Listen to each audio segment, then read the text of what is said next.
నమస్తే, నేను రమా రాజేష్. మన పిఎన్సీ న్యూస్ కి స్వాగతం. తెలుగువారు గర్వించదగ్గ వ్యక్తి అల్లూరి సీతారామరాజు. అటువంటి మహనీయుల చరిత్రతో సినిమా చేయడం గొప్ప విశేషమని ఎమ్మెల్యే పులపర్తి రామాంజనేయులు అన్నారు. హీరో నిర్మాత ఆర్వివి సత్యనారాయణ, నరేష్ డెక్కల దర్శకత్వం వహించిన మన్యం ధీరుడు చిత్రం ప్రీ రిలీజ్ ఈవెంట్ ను భీమవరం హౌసింగ్ బోర్డ్ కాలనీ కళ్యాణ మండపంలో నిర్వహించారు. ఈ సందర్భంగా ఎమ్మెల్యే అంజిబాబు మాట్లాడుతూ, మహనీయుల చరిత్ర తెలుసుకుని సినిమా చేయడం అంటే ఎంతో కష్టతరమని, ఆనాటి మహనీయుల చరిత్ర ఘట్టాలను సినిమా రూపంలో చిత్రీకరించడం అభినందనీయమని అన్నారు. విప్లవకారుల యథార్థ కథ మన్యం ధీరుడు చిత్రమని, ఈ చిత్రం గొప్ప విజయం సాధించాలని కోరుకుంటున్నామని అన్నారు. గతంలో సూపర్ స్టార్ కృష్ణ అల్లూరి సీతారామరాజు చిత్రాన్ని తీసి ఎంతో విజయం సాధించిందని, ఈ మన్యం ధీరుడు చిత్రం కూడా అంతే విజయం సాధిస్తుందని ఎమ్మెల్యే అంజిబాబు అన్నారు. హీరో నిర్మాత ఆర్వివి సత్యనారాయణ మాట్లాడుతూ, ఈ చిత్రాన్ని ఈ నెల 20న విడుదల చేస్తున్నామని, ఒక సాంగ్ ను హిమాలయాల్లో చిత్రీకరించామని, ఎటువంటి డూప్స్ లేకుండా సీన్స్ చిత్రీకరించామని, అల్లూరి సీతారామరాజు అంటే ఒక శక్తి అని, అటువంటి వ్యక్తి క్యారెక్టర్ చేయడం ఎంతో గర్వంగా ఉందన్నారు. దర్శకులు నరేష్ డెక్కల మాట్లాడుతూ, తెలుగు వారు గర్వించదగ్గ చిత్రం మన్యం ధీరుడు అని అన్నారు. అనంతరం ట్రైలర్ ను లాంచ్ చేశారు. ఈ కార్యక్రమంలో టీడీపీ రాష్ట్ర నాయకులు కోళ్ల నాగేశ్వరరావు, కంటేటి వెంకటరాజు, పొత్తూరి బాపిరాజు, వేంద్ర వెంకటస్వామి, బండి శక్తీశ్వర సాంబమూర్తి, సరిపడికల రామారావు, జనపాటి మధుసూదన్ రావు, కుక్కల బాల తదితరులు పాల్గొన్నారు. ప్రజలందరినీ సేకరించి అప్పుడున్న బ్రిటిష్ ప్రభుత్వానికి ఎదురు తిరిగి పోరాడిన మహోన్నత వ్యక్తి అల్లూరి సీతారామరాజు. చిన్న వయసులోనే దేశం కోసం ఆలోచన చేసిన అతి తక్కువ మంది వ్యక్తుల్లో అల్లూరి సీతారామరాజు గారు ఒకరు. వారు బ్రిటిష్ వారిని గడగడలాడించారు. ఎక్కడ వెనుకంజి వేయకోకుండా బ్రిటిష్ వారిని పోరాటంలో ముందున్న మహోన్నత వ్యక్తి. వారు మన మోగళ్ళు గ్రామంలో జన్మించడం మన ప్రాంతవాసులందరూ కూడా అదృష్టవంతులు. అటువంటి మహనీయుని చరిత్ర గతంలో సూపర్ స్టార్ కృష్ణ గారు అల్లూరి సీతారామరాజు అనే సినిమా తీసి ప్రపంచ ప్రఖ్యాతి గాంచింది. రిలీజ్ అయిన అన్ని చోట్ల కూడా సంవత్సరం ఆడింది ఇది. అదే ఆ రోజు పరిస్థితి. ఈరోజు ఇప్పుడున్న కాలానికి అనుగుణంగా ఆర్వివి సత్యనారాయణ గారి నిర్మాతగా ఈ అల్లూరి సీతారామరాజు మన్యం ధీరుడు అనే పేరుతోటి వీరు సినిమా తీశారు. ఖచ్చితంగా ఈ సినిమా సక్సెస్ అవ్వాలని చెప్పి కోరుకుంటున్నాను. ఎందుకంటే ఒక విప్లవకారుని యొక్క చరిత్ర యథార్థ గాథను తీసిన కథ ఇది. ఊరికి ఏదో కథ రాసి ఆ కథని సినిమా కింద తీయటం కాదు, యథార్థాలని తీసి తెలియజేసి సినిమా తీసిన వ్యక్తులు వీళ్ళు. దాంట్లో మన్యం ధీరుడు అల్లూరి సీతారామరాజు గారి సినిమా ఈరోజు ప్రీ రిలీజ్ ఇక్కడ అవకాశం ఇచ్చినందుకు మీ అందరికి కూడా అభినందనలు తెలియజేస్తూ సెలవు తీసుకున్నాం. గత ప్రభుత్వ అనాలోచిత నిర్ణయాల వల్ల ఆంధ్రప్రదేశ్ రాష్ట్రం గంజాయికు హబ్ గా మారిందని పశ్చిమ గోదావరి జిల్లా ప్రొహిబిషన్ ఎక్సైజ్ శాఖ జిల్లా అసిస్టెంట్ కమిషనర్ ప్రభుకుమార్ సంచలన వ్యాఖ్యలు చేశారు. వైసీపీ ప్రభుత్వంలో ఏర్పాటు చేసిన సెబ్ ను రాష్ట్ర ప్రభుత్వం తాజాగా రద్దు చేయడంతో ప్రొహిబిషన్ ఎక్సైజ్ శాఖ అధికారులు సంతోషం వ్యక్తం చేస్తూ పశ్చిమ గోదావరి జిల్లా భీమవరంలో ముఖ్యమంత్రి చంద్రబాబు, డిప్యూటీ ముఖ్యమంత్రి పవన్ కళ్యాణ్, ఎక్సైజ్ శాఖ మంత్రి కొల్లు రవీంద్ర చిత్రపటాలకు పాలాభిషేకం జరిపారు. ఈ సందర్భంగా మీడియా మాట్లాడిన అసిస్టెంట్ కమిషనర్ ప్రభు కుమార్, గత ప్రభుత్వం ఎక్సైజ్ శాఖను నిర్వీర్యం చేసిందని, 55 రూపాయలు ఉన్న మద్యం ధరను 200కు పెంచడం, 100 రూపాయలు ఉన్న బీరును 200కు పెంచడం లాంటి కారణాలతో రాష్ట్రంలో యువత గంజాయి లాంటి మత్తు పదార్థాలకు అలవాటు పడ్డారని వ్యాఖ్యానించారు. వైసీపీ ప్రభుత్వం ఎక్సైజ్ శాఖను నిర్వీర్యం చేస్తూ 2020 మే 10న 41 చీకటి జీవోను తీసుకువచ్చిందని, వైసీపీ ప్రభుత్వంలోనే గంజాయి మత్తు పదార్థాల వినియోగం ఎక్కువైందన్నారు. వైసీపీ ప్రభుత్వ నిర్లక్ష్యం వల్లనే ఎక్సైజ్ శాఖ భ్రష్టు పట్టిందని, గత ప్రభుత్వ అనాలోచిత నిర్ణయాల వల్ల ఏర్పడిన సెప్ కారణంగా రాష్ట్ర ప్రభుత్వం ఎక్సైజ్ శాఖ ద్వారా వచ్చే ఆదాయాన్ని కూడా కోల్పోయిందన్నారు. గత 5 ఏళ్ల పాలనలో సీనియర్ అధికారులు అంతా కూడా కేవలం జీతాలు ఇవ్వడానికే పరిమితమయ్యారని వెల్లడించారు.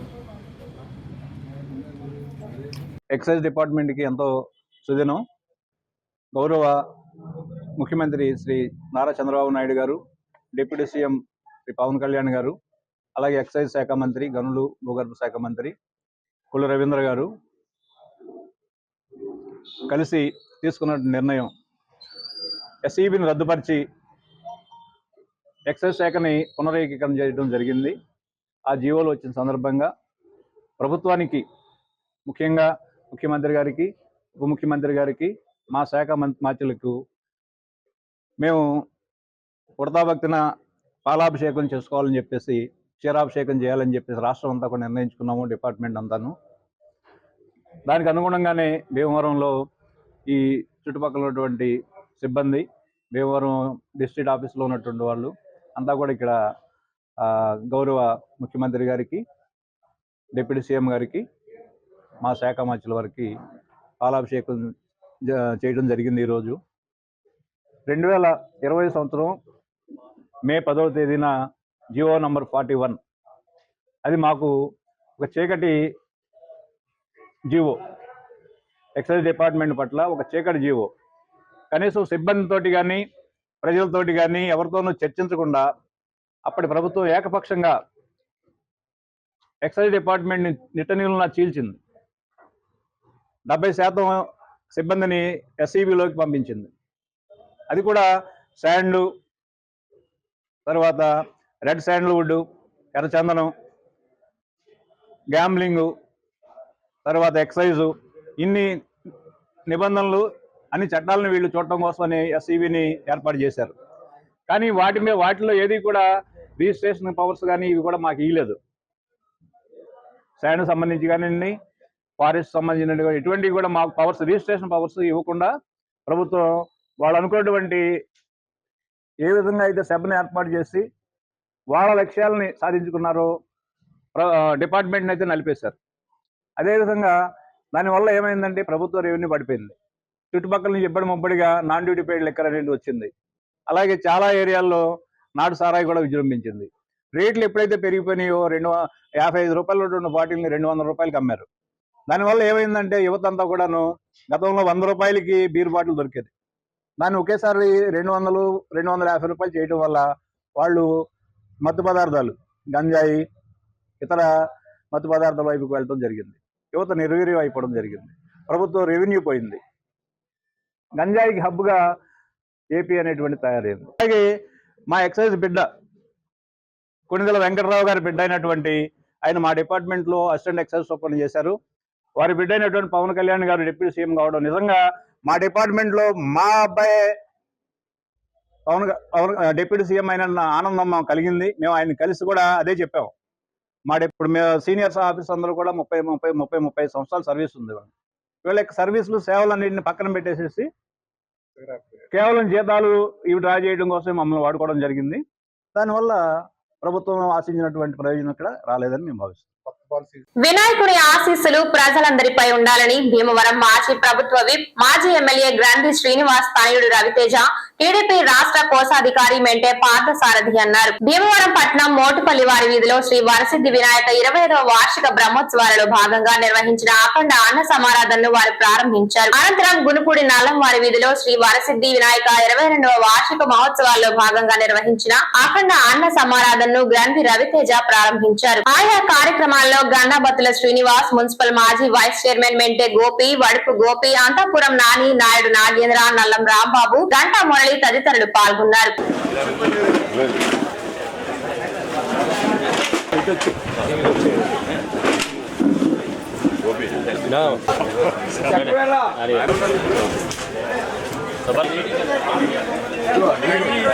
ఆయన వస్తాడు, చక్ర పొంగల్ ఆయన రావాలి, వస్తాడు. गुरु साक्षात् परब्रह्म तस्मै श्री गुरवे नमः। पदे प्रचोदयात् रामाभ्यां नमः। ओम सर्वेभ्यो महाजनेभ्यो ओम भूः ओम भुवः ओम महानां धूपो यौ वरदोहेतां वरसिद्धिनायक स्वामिने नमो नमः महागणाधिपतये नमः धूपमाग्रापयामि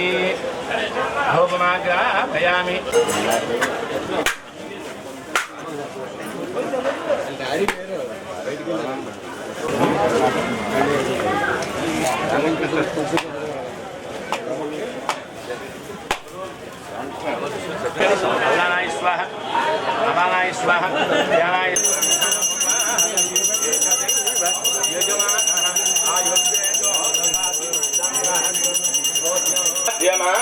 गोविंदा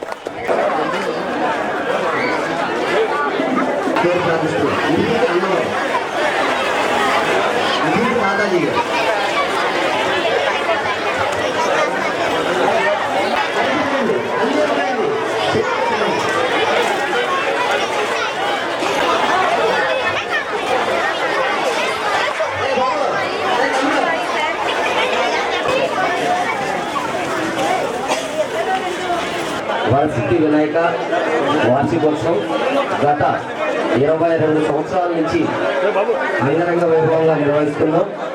ఈ యొక్క కార్యక్రమంలో ఈరోజు స్వామివారికి అన్న సమారాధన కార్యక్రమం ఏర్పాటు చేయబడింది. సుమారు 16 రకాల వంటలతో ఈ యొక్క కార్యక్రమాన్ని నిర్వహిస్తున్నాం. కావున ప్రతి ఒక్కరూ కూడా ఈ యొక్క కార్యక్రమాన్ని జయప్రదం చేయాల్సిందిగా కోరుతున్నాం. అదేవిధంగా గత 22 సంవత్సరాల నుంచి మమ్మల్ని ఎప్పుడూ కూడా తోడుని నడిపిస్తున్న గ్రంథి శ్రీనివాస్ గారి తనయులు రవితేజ గారికి ఇక్కడికి వచ్చి ఈ యొక్క అన్న సమారాధన కార్యక్రమాన్ని ప్రారంభించారు. వారికి మా కమిటీ తరఫున కృతజ్ఞతలు తెలియజేస్తున్నాం. అల్లూరి సీతారామరాజు భగత్ సింగ్ సేవా విజ్ఞాన కేంద్రం ఆధ్వర్యంలో విజయవాడ వరద బాధితులకు సహాయార్థం దుస్తులు, దుప్పట్లు, బెడ్స్, వాటర్ బాటిల్స్ మొదలైన వాటిని దాతల సహకారంతో సేకరించి తీసుకువెళ్తున్నట్లు చైర్మన్ బి బలరాం తెలిపారు. సహకరించిన దాతలు శ్రీ మీనా బిస్కెట్స్ వారు 5000 రొట్టెలు, హైదరాబాద్ అభయం ఫౌండేషన్ వారు 110 దుప్పట్లు, కుముదవల్లి గ్రామానికి చెందిన భూపతిరాజు రామకృష్ణంరాజు కుమారుడు సురేష్ వర్మ 250 దుప్పట్లను, పెన్నాడ గ్రామ సర్పంచ్ కొట్టుముక్కల శివాజీరాజు 1000 వాటర్ బాటిల్స్, పిప్పల గ్రామానికి చెందిన దాతలు దుస్తులు సహకారంగా ఇచ్చారు. వారందరికీ కృతజ్ఞతలు, ధన్యవాదాలు తెలియజేశారు. వీటిని వరద బాధితులకు అందించేందుకు తీసుకువెళ్తున్నట్లు తెలిపారు. మరింత మంది దాతలు ముందుకు రావాలని అల్లూరి సీతారామరాజు భగత్ సింగ్ సేవా విజ్ఞాన కేంద్రం ట్రస్ట్ చైర్మన్ బి బలరాం కోరారు. విజయవాడలో వరదల విలయాన్ని చూసాం. లక్షలాది మంది ప్రజలు తీవ్రమైన ఇబ్బందులు పాలయ్యారు.